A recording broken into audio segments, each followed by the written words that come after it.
warahmatullahi wabarakatuh. Perkenalkan, nama saya Nur Fadila dari D3 Keperawatan. Di sini saya akan mempresentasikan hasil tugas saya yang berjudul anemia hemolitik. Anemia hemolitik adalah gangguan kurang darah yang terjadi karena sel darah merah dihancurkan lebih cepat daripada waktu terbentuknya sel baru. Masalah kesehatan ini perlu segera ditangani sehingga menjadi komplikasi yang berbahaya pada organ jantung seperti gagal jantung.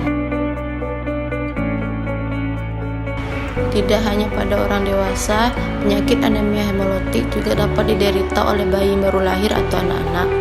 Kondisi anemia hemolitik disebabkan karena faktor keturunan.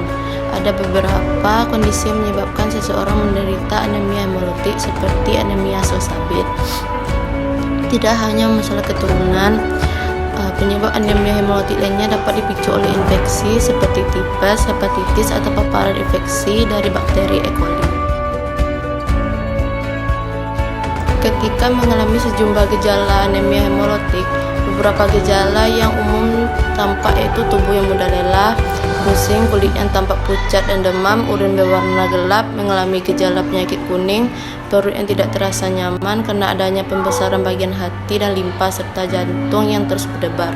Bagi kamu pengidap kanker darah, autoimun, atau mengkonsumsi jenis obatan tertentu, sebaiknya lakukan pemeriksaan rutin untuk menghindari penyakit anemia hemolitik. Penyakit anemia hemolitik juga dapat terjadi akibat efek samping dari pengobatan obat-obatan tertentu. Selain melakukan pemeriksaan fisik, ada pemeriksaan lain yang dilakukan dokter untuk memastikan kondisi anemia hemolitik. Penghitungan darah lengkap, pemeriksaan bilirubin, tes kom, dan aspirasi sumsum tulang dilakukan ketika seseorang dicurigai mengalami anemia hemolitik.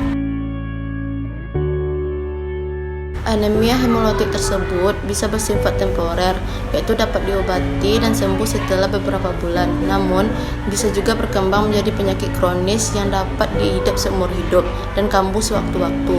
Metode pengobatan anemia hemolitik yang umum dilakukan antara lain: yang pertama, terapi asam folat; yang kedua, kortikosteroid diberikan pada pengidap anemia hemolitik dengan autoimun; yang ketiga, imunoglobulin G intravena; yang keempat, terapi erythropoietin; yang kelima, memberhentikan konsumsi obat yang bisa meningkatkan risiko timbulnya anemia hemolitik.